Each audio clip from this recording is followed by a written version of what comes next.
आज हम एक ऐसे मुद्दे पर बात करने जा रहे हैं। आज हम एक ऐसे समुदाय के बारे में बात करने जा रहे हैं जिसकी वजह से भारत दिन प्रतिदिन अपनी विविधता की जो खूबी है उसको खो रहा है। किस प्रकार से वो एक समुदाय बार बार दूसरे समुदाय को टारगेट करके अपना वर्चस्व स्थापित करने की कोशिश कर रहा है, जिसके चलते देश में आए दिन कहीं ना कहीं ये चीज़ सुनने को मिलता है कि आज यहाँ पे वो समुदाय कुछ गलत कर बैठा है, आज वहाँ पे वो समुदाय धर्मांतरण के मामले में कुछ गलत कर रहा है और इन सब के पीछे विदेशी हाथ भी है। और इन सब घटनाओं को देखने के बाद में फिर मन में यही सवाल उठता है कि क्या भारत की सरकार अपने कानूनों और डिजिटल सेक्टर में इतना कमज़ोर है कि वो ये नहीं पता कर पा रहा है कि इन कट्टरपंथी समुदायों के पास जो विदेशी फंड आता है वो कहाँ से आता है, किस रास्ते से आता है, किस जरिए से आता है। देश में जब कोई मंदिर जलता है तब पूरे देश में चुप्पी छा जाती है, लेकिन जब किसी मजहब के खिलाफ गलती से एक पोस्ट भी वायरल हो जाए तो सड़कों पर आग लग जाती है, हिंसा भड़क उठती है, पूरे देश में बवाल मच जाता है। वो पोस्ट शरीयत के खिलाफ मानी जाती है, लेकिन जब उसी मजहब के कट्टरपंथी गंदी गंदी हरकतें करते हैं, किसी दूसरे धर्म की लड़कियों का धर्मांतरण करवाते हैं, तो वो शरीयत के मुताबिक हो जाती है। कैसे? नमस्कार दोस्तों, स्वागत है आप सभी का ट्रू सोशल 2.0 पर। और आज हम एक ऐसे पीर बाबा का सच खोलने जा रहे हैं जिसे ना इंसान माना जा सकता है और ना ही जानवर।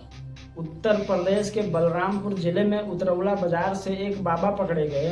नाम है छांगुर बाबा उर्फ जमालुद्दीन। सर पर टोपी, आंखों पे चश्मा, सुन्नत के नाम पर बड़ी बड़ी दाढ़ी और दिल में हिंदू समाज के खिलाफ जहर। यूपी एटीएस ने जब इस बाबा को पकड़ा तो सिर्फ एक आदमी नहीं बल्कि धर्मांतरण कराने वाला पूरा सिंडिकेट हाथ लगा। और ये लोग धर्मांतरण के लिए रेट्स की सूची भी बना रखी थी। हिंदू धर्म की हर जात की लड़कियों का कीमत अलग अलग था। जी हाँ, आप सही सुन रहे हैं, हर जाति हर लड़की की रेट लिस्ट बनी थी और ये सब हो रहा था विदेशी फंडिंग के जरिए।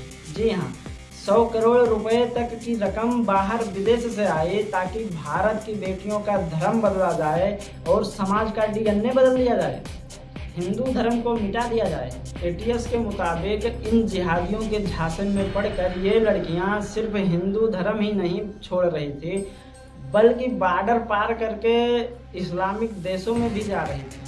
छांगुर बाबा उर्फ जमालुद्दीन अकेला नहीं था, इसके नेटवर्क में नातू सहरी उर्फ नसरीन जैसी महिलाएं भी शामिल थी जो लड़कियों को सिर्फ इस्लाम में नहीं बल्कि विदेशों तक भेजने का काम कर रही थी। सवाल अब ये है कि कहाँ गई वो सेकुलर पार्टियां, कहाँ गए भारत के वो पढ़े लिखे सेकुलर लोग जो आतंकवादी याकूब मेमन की फांसी रुकवाने के लिए सुप्रीम कोर्ट में याचिकाओं पर याचिकाएं दायर कर रहे थे। जिस प्रकार से भारत में एक समुदाय कट्टरपंथ की पराकाष्ठा तय करता है, एक दूसरे समुदाय पर हिंसा करता है, एक धर्म को टारगेट करके हर वो निंदनीय कार्य करता है जो शायद नहीं करना चाहिए था। और इन तमाम घटनाओं को देखने के बाद फिर सवाल वही उठता है, जब कोई साधु कहीं कुछ कह देता है तो सेकुलरिज्म की तलवारें खिंच जाती है, लेकिन जब एक मजहबी बाबा हिंदू बच्चियों का सौदा करता है तब सभी सेकुलर पार्टियां मौन क्यों हो जाती हैं?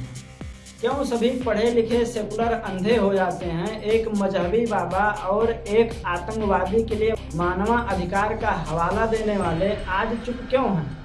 जिन हिंदू लड़कियों का रेट लगाया गया, क्या उनके पास मानवाधिकार का अधिकार नहीं था? एक मजहब और महिलाओं के अधिकार की बात करने वाले सेक्युलर एक्टिविस्ट नेहा सिंह राठौर आज चुप क्यों हैं? क्या ये हिंदू लड़कियां इस समाज की हिस्सा नहीं थीं जिन्हें झांसे में लेकर मजहबी एजेंडा थोपा गया, जिन्हें धर्म परिवर्तन के लिए मजबूर किया गया और किसी के साथ जबरदस्ती करके उसका धर्म परिवर्तन कराना, क्या ये देशद्रोह नहीं है? और आप लोग यकीन मानिए कि जिस दिन इस मजहबी बाबा को सज़ा मिलेगी उस दिन तमाम सेकुलर पार्टियां और सेकुलर लोग इस मजहबी बाबा के पक्ष में अपना बयान देने लगेंगे। जिनका आज मुंह नहीं खुल रहा है वो तब इस मजहबी बाबा के पक्ष में अपनी बयानें देंगे और इसको सजा ना मिले ऐसे तमाम हथकंडे अपनाएंगे। और मेरा मानना है कि छांगुर बाबा जैसे लोगों को जेल में नहीं, एक बंद कमरे में नहीं, सरेआम देशद्रोही घोषित करना चाहिए। मगर अफसोस यहाँ की न्याय व्यवस्था और यहाँ का संविधान दोनों ही सेकुलर हैं और इनके जैसे लोगों पर UAPA लगानी चाहिए। NIA इनकी जांच करे और फांसी तक की सज़ा दी जाए, तब जाके कहीं न्याय होगा। और आप लोगों से मेरा सवाल ये है कि क्या आप लोग आज भी चुप रहेंगे या फिर इस मजहबी बाबा के खिलाफ 2 शब्द कहेंगे? अगर इस मजहबी बाबा के खिलाफ आपको 2 शब्द कहना है तो कमेंट में ज़रूर कहिए और इस वीडियो को इतना शेयर कीजिए ताकि इन मजहबी लोगों की जो मानसिकता है वो पूरी दुनिया को दिखे कि किस प्रकार से ये लोग भारत के एक धर्म को, भारत के एक समुदाय को जड़ से मिटाना चाह रहे हैं। और मिलते हैं हम अगली वीडियो में इसी तरह किसी विशेष चर्चा पर बात करते हुए। तब तक के लिए जय हिंद, जय भारत।